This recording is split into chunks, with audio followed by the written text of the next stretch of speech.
Video में मैं आपको ऐसे 10 पौराणिक काल के श्रापों के बारे में बताऊंगा जिन्हें शायद आप नहीं जानते होंगे। श्राप जिसके कारण कटा था भगवान गणेश का मस्तक। हमारे हिंदू ग्रंथों के अनुसार समय समय पर श्राप का दंश स्वयं भगवान को भी झेलना पड़ा है। आपने भी ऐसी कई कथाएं सुनी होंगी जिनमें भगवान को श्राप मिलने के बारे में बताया गया होगा। ऐसे ही एक श्राप के बारे में ब्रह्मवैवर्त पुराण में बताया गया है, जिसके कारण भगवान शिव को अपने पुत्र गणेश का मस्तक काटना पड़ा था। कथा के अनुसार एक बार नारद जी बड़े ही जिज्ञासु अवस्था में श्री हरि नारायण के पास पहुंचे और विनीत स्वर में बोले कि हे प्रभु, मैं आपसे ये जानना चाहता हूँ कि भगवान शंकर ने क्यों अपने पुत्र गणेश जी के मस्तक को काट दिया। इस पर श्री हरि विष्णु ने कहा कि नारद, मैं तुम्हें इसके पीछे की प्राचीन कथा सुनाता हूँ। महादेव के दो भक्त थे, माली और सुमाली। उनका किसी व्याधि को लेकर सूर्यदेव से युद्ध हो गया। माली और सुमाली पर सूर्यदेव ने अपनी तेज शक्ति का प्रयोग कर दिया। उनकी पुकार सुनकर क्रोधित महादेव ने सूर्यदेव पर शूल का प्रहार कर दिया। त्रिशूल की चोट से सूर्य की चेतना नष्ट हो गई और वो अपने रथ से नीचे गिर पड़ा। जब कश्यप जी ने देखा कि मेरा पुत्र मृत अवस्था में है तो विलाप करने लगे। उस समय सारे देवताओं में हाहाकार मच गया और संसार में अंधकार छा गया। तब ब्रह्मा के पौत्र तपस्वी कश्यप जी ने शिव जी को श्राप दिया और कहा कि जैसा आज तुम्हारे प्रहार के कारण मेरे पुत्र की अवस्था हुई है, आपको एक दिन स्वयं अपने पुत्र पर त्रिशूल का प्रहार करना होगा, जिससे आपके पुत्र का मस्तक कट जाएगा। ये सुनकर भोलेनाथ का क्रोध शांत हो गया। उन्होंने सूर्यदेव की चेतना लौटा दी। ये देखकर ऋषि कश्यप अवाक रह गए और क्षमा याचना करने लगे। जब सूर्यदेव को कश्यप जी के श्राप के बारे में पता चला तो उन्होंने सभी का त्याग करने का निर्णय लिया। ये सुनकर देवताओं की प्रेरणा से भगवान ब्रह्मा सूर्य के पास पहुंचे और उन्हें उनके काम पर नियुक्त किया। बाद में जैसा कि ऋषि कश्यप का शाप था, गणपति बालक के विवाद से वैसी ही स्थिति बन गई और महादेव को अपने पुत्र का मस्तक काटना पड़ा। नंदी ने दिया था रावण को श्राप। मित्रों, जिस तरह गायों में कामधेनु को श्रेष्ठ माना जाता है, उसी तरह बैलों में भगवान शिव के वाहन नंदी सबसे उत्तम माने जाते हैं।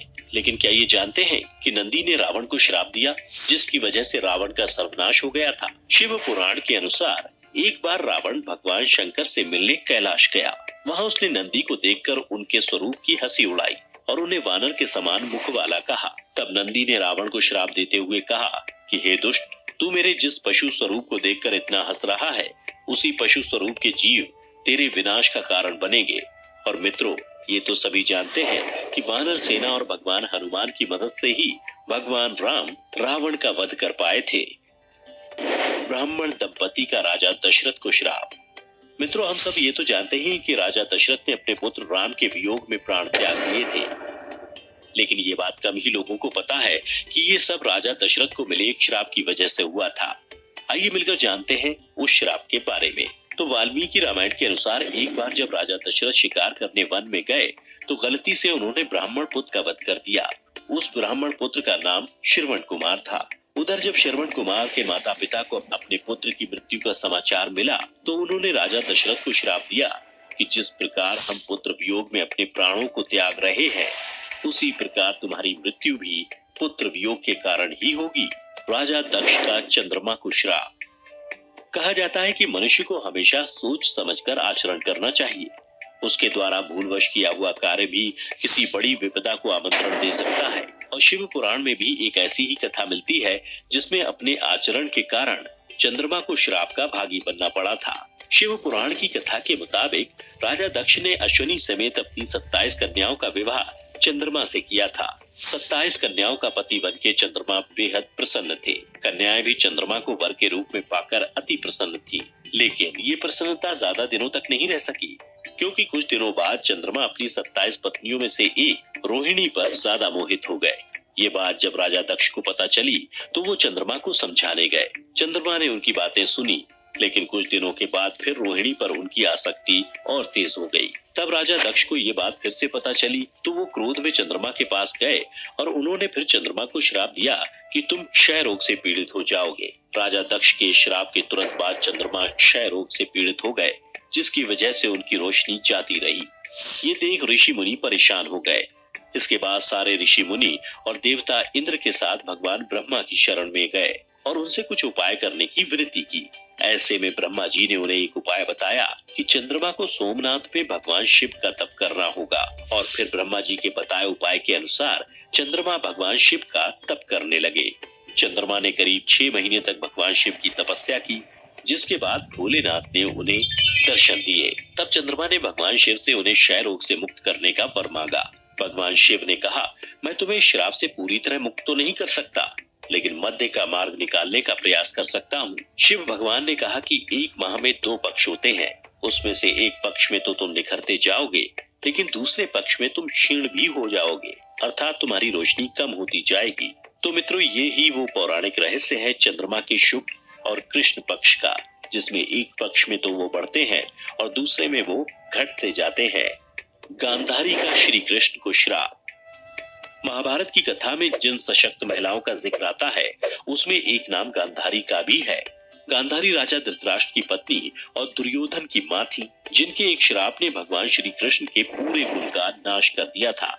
महाभारत का विनाशकारी युद्ध समाप्त होने के बाद जब गांधारी ने अपने 100 पुत्रों के शव सफेद वस्त्रों में लिपटे देखे, तो वो विलाप करने लगी। इसी बीच वहां भगवान श्री कृष्ण आ गए। तब विलाप कर रही गांधारी ने रोते हुए श्री कृष्ण से कहा, ये सब तुम्हारे ही कारण हुआ है। अगर तुम चाहते तो इस युद्ध को टाला जा सकता था, लेकिन तुमने ऐसा नहीं किया। गांधारी ने श्री कृष्ण से कहा कि इस कृत्य के लिए मैं तुम्हें कभी माफ नहीं करूंगी, और जिस तरह मेरे वंश का नाश हुआ है, उसी प्रकार से तुम्हारा वंश भी आपस में लड़ते हुए नष्ट हो जाएगा। और गांधारी के श्राप के कुछ सालों बाद ही यादवों में आपसी विवाद हो गया, और इस तरह पूरा यदुवंश आपस में मार पीट कर समाप्त हो गया। भगवान श्री कृष्ण का अश्वत्थामा को श्राप। मित्रों, चलिए अब महाभारत में दिए गए एक और श्राप के बारे में जान लेते हैं। ये श्राप स्वयं भगवान श्री कृष्ण ने अश्वत्थामा को दिया था। अश्वत्थामा कौरव और पांडवों के गुरु द्रोणाचार्य का पुत्र था, जिसने महाभारत में कौरवों की ओर से युद्ध किया था, लेकिन अपनी ये गलती के कारण इसे एक श्राप मिला। और कहा जाता है कि इस श्राप की वजह से अश्वत्थामा दुनिया खत्म होने तक भटक रहा है। दरअसल द्रोणाचार्य के पुत्र अश्वत्थामा को श्री कृष्ण ने अमरता का श्राप दिया था, क्योंकि उसने ब्रह्मास्त्र का गलत प्रयोग किया था। इस कारण श्री कृष्ण अश्वत्थामा पर क्रोधित हो गए और उसे श्राप दे दिया कि वो उन सभी हत्याओं के पाप का बोझ ढोता हुआ हजारों वर्ष तक निर्जन जगहों में भटकता रहेगा। मित्रों, आज भी कई जगहों पर अश्वत्थामा को देखे जाने की बात कही जाती है, लेकिन इन बातों की सत्यता के बारे में कोई दावा नहीं किया जा सकता है। भगवान परशुराम का कर्ण को श्राप। कर्ण न केवल एक शक्तिशाली योद्धा थे, बल्कि बहुत बड़े दानवीर भी माने जाते थे। लेकिन क्या आप ये जानते हैं कि भगवान परशुराम ने उन्हें श्राप दिया था, जिसकी वजह से अर्जुन से युद्ध के दौरान कर्ण अपना धनुर्ज्ञान भूल गए थे। भगवान परशुराम ने कर्ण की प्रतिभा को जानकर उन्हें अपना शिष्य बनाया था। एक दिन अभ्यास के समय जब परशुराम थक चुके थे, तो उन्होंने कर्ण से कहा कि वो थोड़ा आराम करना चाहते हैं। तब कर्ण बैठ गए और उनकी जंघा पर सिर रखकर परशुराम आराम करने लगे।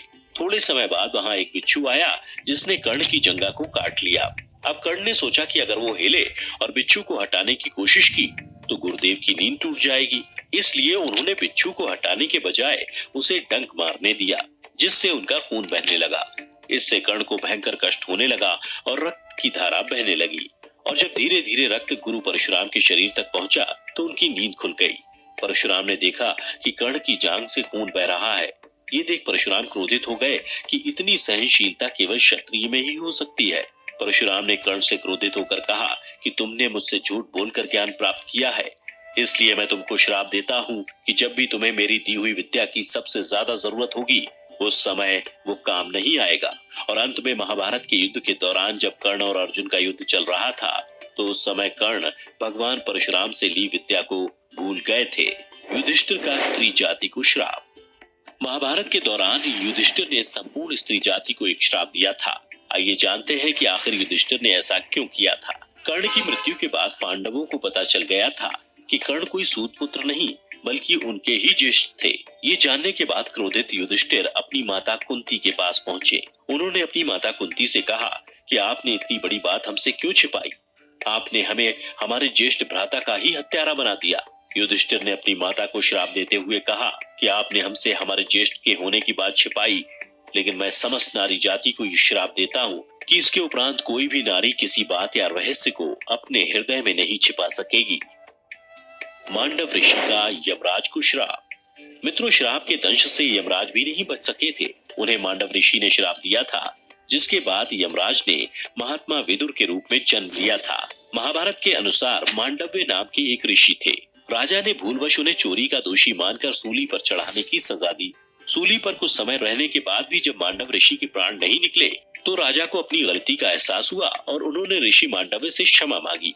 क्रोधित होकर ऋषि मांडव्य यमराज के पास पहुंचे और उनसे पूछा कि मैंने अपने जीवन में ऐसा कौन सा अपराध किया कि आपने मुझे एक झूठे अपराध के लिए सूली पर चढ़ा दिया। तब यमराज ने मांडव्य को बताया कि आप जब 12 वर्ष के थे तब आपने कीड़े की पूंछ में सीख चुभाई थी, उसी के फलस्वरूप आपको ये कष्ट सहना पड़ा। तब ऋषि मांडव्य ने यमराज से कहा कि 12 वर्ष की उम्र में किसी को भी धर्म का ज्ञान नहीं होता और तब हर पाप की सजा माफ होती है, लेकिन आपने मुझे फिर भी सजा दी। ऐसे में मैं तुम्हें श्राप देता हूँ कि तुम्हें शूद्र योनि में एक दासी पुत्र के रूप में धरती पर जन्म लेना पड़ेगा। और मित्रों, ऋषि मांडव्य के इसी श्राप के कारण यमराज ने महात्मा विदुर के रूप में जन्म लिया। सरयू नदी को भगवान शिव का श्राप। चलिए मित्रों, अब अंत में एक ऐसी नदी के बारे में भी जान लेते हैं जिसे भगवान शिव ने श्राप दिया था और इसे आज भी शापित नदी ही माना जाता है।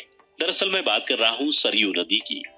मान्यता है कि भगवान श्री राम ने इसी नदी में स्वयं की इच्छा से समाधि ली थी, जिसके बाद शिव जी ने सरयू को श्राप दिया था कि हे सरयू, अब अगर तुम्हारे जल में कोई आचमन भी करेगा तो नरक का भागीदार होगा। तुम्हारा जल किसी भी पूजा में शामिल नहीं किया जाएगा, तुम्हारी कोई पूजा नहीं करेगा, क्योंकि तुम भगवान राम की मृत्यु का कारण बनी हो। मित्रों, आज भी सरयू नदी को शापित माना जाता है। सरयू के किसी भी किनारे पर ना यज्ञ होता है और ना ही इसके पानी का इस्तेमाल पूजा अर्चना में किया जाता है। तो मित्रों, आज